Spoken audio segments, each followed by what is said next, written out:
Okay, I'm ready. Hi, this is Tom LaBonge. Hi. Hey, Tom, how you doing? Okay. Thanks for calling today. You betcha. You just had an election. Congratulations. Thank you, Nick. And did you expect to win? Yes. Of course. When you go on in the field, you expect to win, and you work hard to win and earn the people's trust. That's Um, how I've always looked at it. And I worked very hard in the campaign, and my message is strong, and people supported me. what impact do you think that bicyclists had? I mean, was there? I know that Stephen Box is a big bike advocate, and he was running. Anyone who votes has a stake in it, and that's the key. So if people participate, that's the key to being engaged in an election. Absolutely. And so you're kind of a bike advocate yourself. Correct. And so could you give a couple of examples? I know you've got the 4th Street. Over the years, I've been a cyclist. I'm a daily hiker in Griffith Park. You'll catch me walking in Griffith Park any morning between 6 and 7, almost every single day in the year. But from time to time, I love to jump on a bike. During my 34-year tenure with the city of Los Angeles, I've been very engaged in a variety of bike issues to improve the opportunities. But only recently has there been the momentum to really improve, because my work dates back to when they did the first bikeway, which was the Forest Lawn and extension of the Griffith Park North Bikeway in between Barham and Zoo Drive. The Los Angeles River Bikeway was instrumental in pushing. The Los Angeles River Bike Bridge, the Alex Baum Bridge at Los Feliz, was key to that. These bikeways along the river are something I've always advocated for and pushed. And then recently, with the 4th Street Bikeway, we're looking at a variety of other streets for road diets, including parts of 6th Street between Fairfax and Highland, Fairfax and La Brea, looking at Oxford and New Hampshire's north-south bike streets, bike boulevards, if you will. Looking to extend the Chandler Bikeway west from its stop at Cahuenga, and Fountain Avenue with the city of West Hollywood. There's a variety that we're looking at to try to put together the city. Does Ciclavia have anything to do with the success of these? Oh, I think Ciclavia has a lot of celebration for all of what's good about Los Angeles. Whether it's the marathon when people run through the street or close the streets for the bikes, I think it's real important. So, do you think though that when are we going to get a way to get from the east side to the west side on bikes? Was totally set. What's the east side to you? Well, let's say East LA, the other side of downtown, or just downtown. Right. Basically, you have competing interests now on 1st Street with the extension of the Gold Line, which is challenging. Then you go over to 4th Street, which is a mixed flow street, which is challenging. And then you have 6th Street, which is basically 4 lanes with very little breathing room, very challenging. And then you have 7th Street, which is right off the truck route from the interstates, which is very challenging. So in any of the new bridges that are, what I would say, rebuilt, you'll have to see them create space for cycling that separates them, I believe, from the tightness of the existing bridges. The bridges are very tight. So these are kind of reasons why it's hard to get a dedicated bike lane. Well, right now, if you know those bridges at all, you have 4 lanes only on the 6th Street Bridge. There's no room other than what's there, and then you have the 4th Street Bridge, which is a mixed flow bridge. You know what a mixed flow bridge is? Oh, in the morning it's 3 lanes in, and in the afternoon it's 3 lanes out. Okay. That type of deal. They actually change it, the center lane, on all those. But I'm open to, if people have an idea, I'm open to look at it. I'm going to be focusing in my district, which will mainly be hard focus on Bikeway North through the Universal City along the river, not through the hills, which they are proposing. Through the hills, I support it only on the river. That's key. I am looking at New Hampshire and at Oxford as north-south streets that we should try to encourage bike activity on, which parallel major streets. I truly believe Los Angeles has big traffic on big streets, and I always worry about the buses, the deterioration of the street caused by weight, and the challenge to those who are on cycles. They try to get them on streets that are not as busy but parallel to those busy streets. So do you see LA becoming one of the bike cities, the best bike cities, perhaps the best? No, I think you're going to see Los Angeles. I think what happens at universities, what I want to see is USC connect with downtown and bikes. Mm-hmm. I want to see UCLA connect, with West LA and Santa Monica City and with bikes. And it's kind of like a hub and a spoke theory for me, meaning you put all these spokes together, you'll have a system. And a lot of it starts from the universities. I like to see Occidental College in Highland Park. I've seen the work they've done on York Boulevard with the bicycle corral and the bike lane along there. They got to look at Eagle Rock Boulevard as an option. There's because the red car, a lot of these streets were wide, and they pulled out the rails, and now it's 3 lanes. Maybe they only could use 2 lanes and create that 1 lane for bikes. What's the red car? I'm sorry. Red car was the mass transit system Los Angeles had up until 1961, Oh yeah. which were called the red car. They were run by what was then the MTA, not the same MTA that we have today, and it was a very significant transit system, one of the best in the nation. But after the war, there was nothing but land and cheap gas, so they destroyed the system, and we lost that opportunity. The Chandler line in the valley for the Orange Line, that's an old freight line. So using rail lines and make rails to trails, bike ways, if you can. If you can. Yeah. It's up to the people to push for it. Everybody, but there's competing interests, whether it's the motorist, whether it's the pedestrian. Right now, I'm concerned about safety for pedestrians and cyclists because a lot of people are riding on sidewalks, and there becomes an overload. And I think the bike's got to take their rightful space, but we got to create that space for them in the traffic flow lanes. I've traveled the world and seen other cities, and primarily more densely populated cities, more transit-dependent cities where they have been more accommodating for cycling. That's why in the district I represent, looking at streets like Oxford, Commonwealth, if you will, on the east side, Oxford, New Hampshire, north-south streets, and then complementary east-west streets to try to create the space for people to ride. Well, it seems like if you just had if you could just give people a way to go from one end of the city all the way to the other, it would. Do you believe that if you build it, they'll come? Do you believe that, or do you believe that we need to? Yeah, got to make it safe, because people are riding in a variety of ways, whether they're riding on the sidewalks right into the streets and then back up the sidewalks, whether they're riding on the wrong way of the street, which I've seen a number of times, whether there is not any space or there's just a gutter, which is bad for anybody riding on a decayed street. Yeah. So, but basically I think to be successful in a city of 472 square miles, you got to do it inch by inch, row by row, and you got to start neighborhood to neighborhood. So if Occidental College and Eagle Rock connect to Pasadena and Glendale and to Silver Lake, that's one thing. And it's and then they connect. Silver Lake connects with Hollywood and West Hollywood. That's another. And then that connects with Miracle Mile and Southwest LA. That's another. So it all hobbles together. What about a freeway? I mean, the cars get a freeway. Well, the cost is extremely expensive. So yeah. And the taxes that you pay for freeways now is being challenged because more people are driving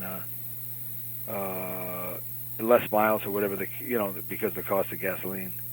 So it's the cost. Either when they had the red car, that if there was a visionary then to speak up for those right-of-ways, to create right-of-ways for transit and for bicycles, it'd be a lot easier. But right now it's challenging. So, how much do you want to pay? Of my personal taxes? Yeah. For a bike freeway? In addition to what you pay now. Well, I'll be willing to chip in. I know, but what percentage? How do you work it? Right now we used to have bike licenses, but now that's been discontinued. So trying to find a revenue source for anything that we do is a key to the future success of anything the government does. What other Where do you city? live? I live in near MacArthur Park, actually, Ed Reyes District. On what street? It's 6th and Carondelet. Right. Very tight through there, right by Rampart, right? Yeah. Yeah, very tight 6th Street is, and then you have to compete with the buses, which are tight. So I was going to say, yeah, well, so where do you add the bike lanes?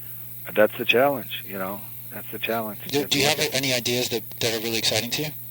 I think if you look at the north-south streets, like I said, of Oxford and of New Hampshire, certainly the Los Angeles River, for me, is key. Fountain Avenue west of Bronson is key because you could do things there. You could do things on Fountain? Uh-huh. Because Right. it's got... Lane configuration with West Hollywood. I've talked to the city of West Hollywood. So there's a lot of things that got to be done, and then you've got to work with the community because sometimes you may impact their parking, and parking is a challenge for both residents and businesses. So there's a variety of collaboration that has to be done. So, and with the budget cuts, you've been in the city government for what, like 35, 45 years? Yeah, a long time. Do you, how do you see these budget cuts? Like how Real severe, but there is a commitment by the mayor and the council to use the Prop R funds for transit. Yeah, so that was a commitment. Familiar with that? Prop R, yeah. Yeah. Like, what is it, like $30 million? I believe that's the number. Over Measure R. Over 20 years or something? Right. And so are we experiencing what could be a renaissance in transit in LA? Oh, I think you, in a variety of ways, you are. Where people are, because the price of gasoline drives people. I think you're seeing also the motivation of the youth. Instead of getting an old, 57 Chevy, which was what in my time, I'm 57, so I could say that. If you had a 57 Chevy, you were the coolest guy in high school. Now, if you got a sharp bike and ride it, you're the healthiest guy in high school. But a lot of the youth are riding our bikes on the streets, which, again, builds a constituency, and it changes the values, which is good. Everybody's got to be aware of each other and be respectful of each other as we move in the public way. Okay. So what's coming up for like the bike events that we should be aware of that you'll be at? Anything in the works? Every summer I do bike tours every Wednesday night, starting in June. So Todd from my office will keep you posted. Okay. It's a fun ride, not a race, and that's a big thing that I do to help share the city. I think one thing on a bicycle, or on foot, or on top of a double-decker bus, you see the city in a different way. The one thing about Ciclavia, and I've traveled 7th Street 1,000 times in my life, but I never rode a bike on 7th Street. I've rode them up through the 2nd Street Tunnel, down Sunset, over 1st, but I never gone down to 7th Street. When I rode on 7th Street, I remarked how beautiful those buildings are. Mm-hmm. And you get that from a bicycle's view, So I think that's one thing that causes people to enjoy the city more. Ciclavia was an amazing experience. And, right. And so there's so much support for it in our government. It seems like. Well, there's support for a lot of good things, but the competition for the dollar is the key. Mm-hmm. And let's say when you do a street reconfiguration, you have a storm drain system that's there, and to move that is very expensive, or curb lines. It's not an inexpensive method. Although there's some, though, that is just paint, which is much more inexpensive than moving a sewer or a utility cover. Well, yeah, but that's another question I wanted to ask, is that even with something like paint, something that seems so relatively inexpensive, right, things take so long.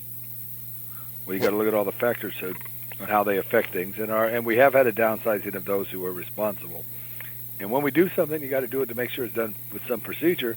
So in the event you do get someone who feels the city was unjust, and there's a lawsuit, you have to have some coverage of process to state why we do what we do. So that's why they have to Studies done. But haven't they used these paint for the showers like in a million places? Do they need to really? I'm talking about, like, let's say 6th Street where you live. Yeah. Okay, basically you have a number of intersections that have small pockets for left turns.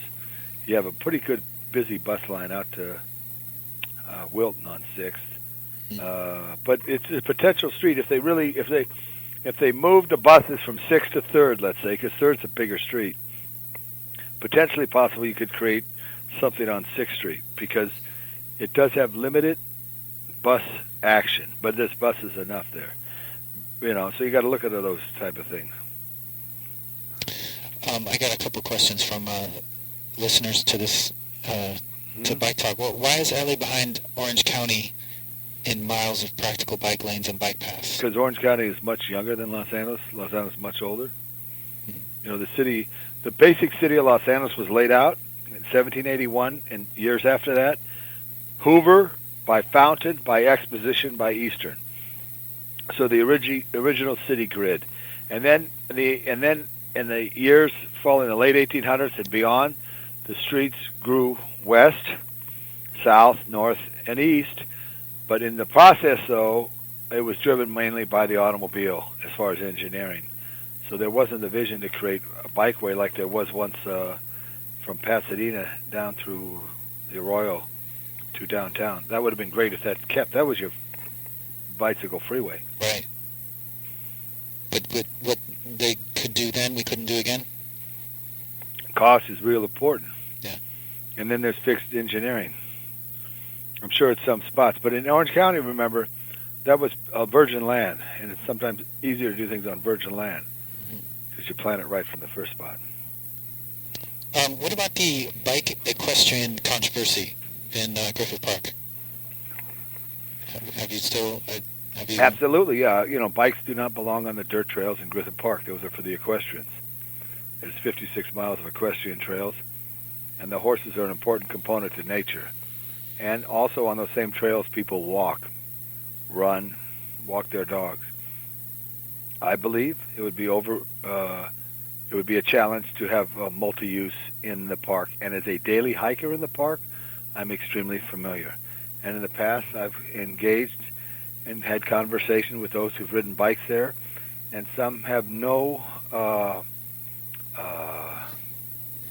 problem when explained that Mount Hollywood and Vista del Val are roads closed to cars so they can ride on them. But others, have a different feeling. But it's not controversial. It's pretty clear that bikes do not belong on the trails in Griffith Park, and I support the horses. Okay. Do the bikers have kind of paths somewhere nearby? They do up in the Angeles. They do at state parks. But in Griffith Park, which is our, quote, central park, which has more hikers, it would be impossible for me in good conscience to support multi-use trails for Griffith Park. Who do you like to work with in city government and city council when it comes to bike issues? Who else is... I work with anybody who wants to work. Ed Reyes on river issues, which is good. Eric Arcetti's a champion. Mm-hmm. I work with Eric a lot on issues. Bill Rosendahl. Janice Hahn, wonderful person. Bernard Parks, head of the finance committee. So I work with everybody. That's good. And you're chairman of the... Arts and Parks Health and Aging Committee. So seems like an extremely important position? Yeah, it's a big honor to be on the city council and to be able to contribute to the city. All right. Well, thank you, Mr. LaBonge. Is there anything else you want to talk about, or let us know? No, we'll get you on one of my rides this summer. And where'd you grow up? I'm from New York City. Yeah, so New York has been able to do a lot of things special. And those big, wide boulevards that run north and south help. Or the avenues. The avenues are north and south, right? That's right. 6th Avenue and 3rd Avenue, all that stuff. Well, maybe good. How do you like L.A.? Well, L.A. is beautiful. Mm-hmm. Yeah. I love it. Good. I'm glad you like it. We'll meet again sometime. Okay. Thanks. Todd will be in touch. Okay. Okay. Thank you. Bye-bye. Bye.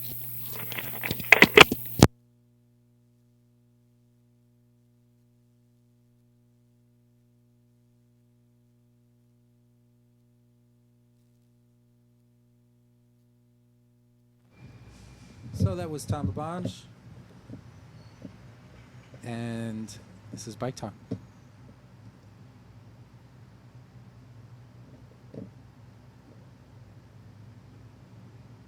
Hey, Zed. You want to do a little follow-up here?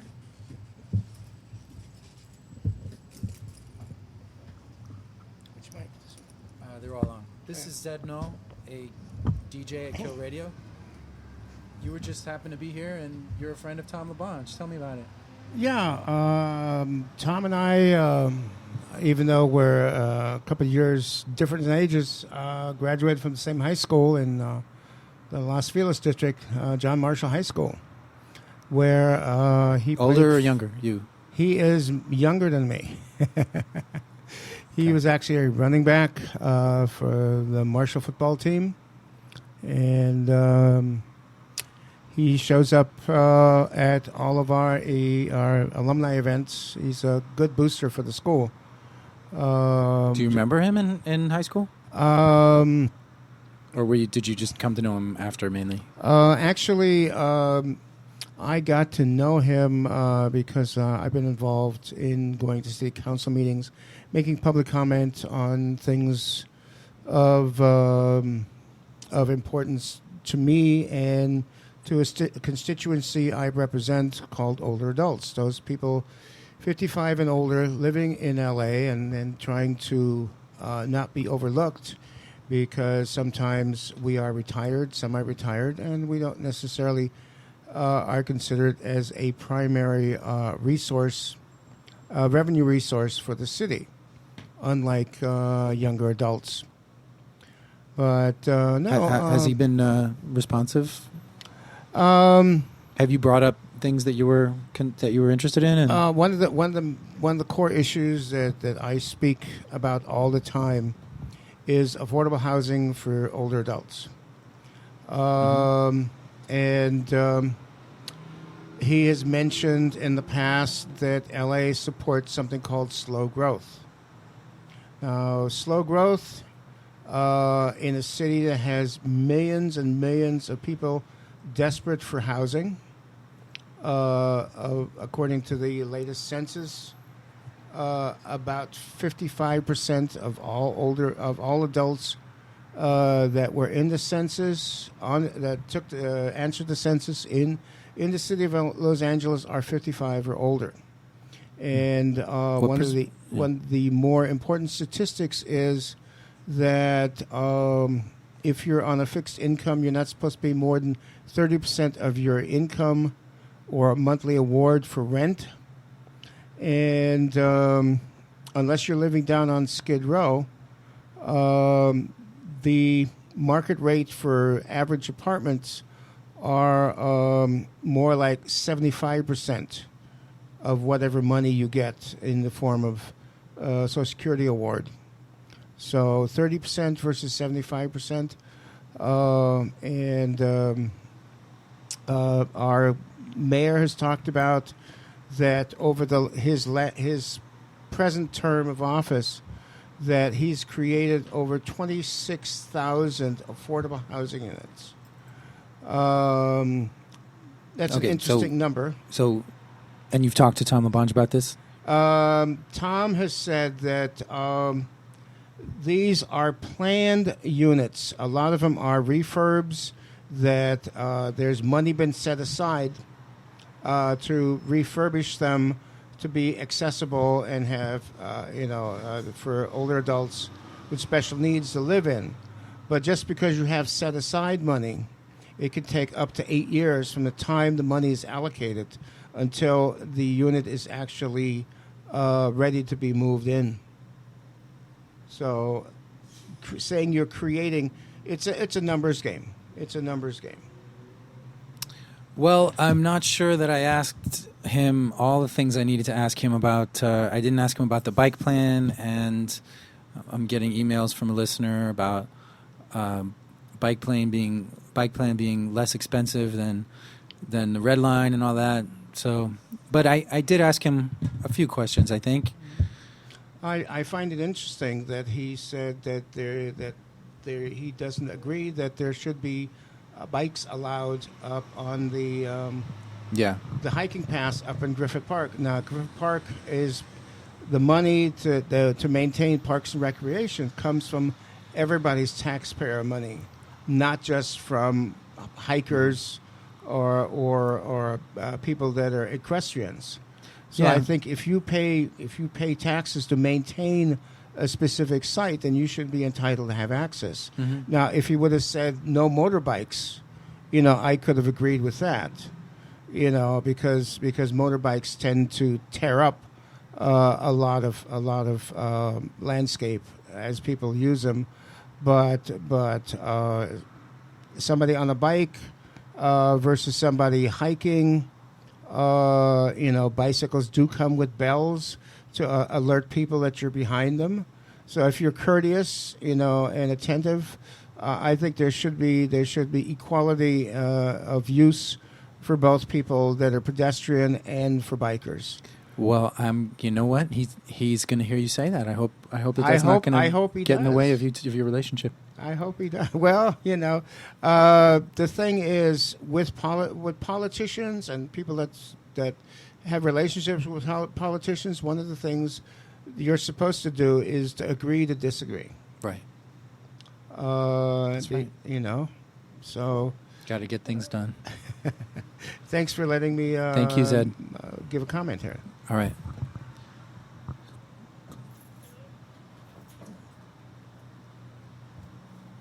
That's good.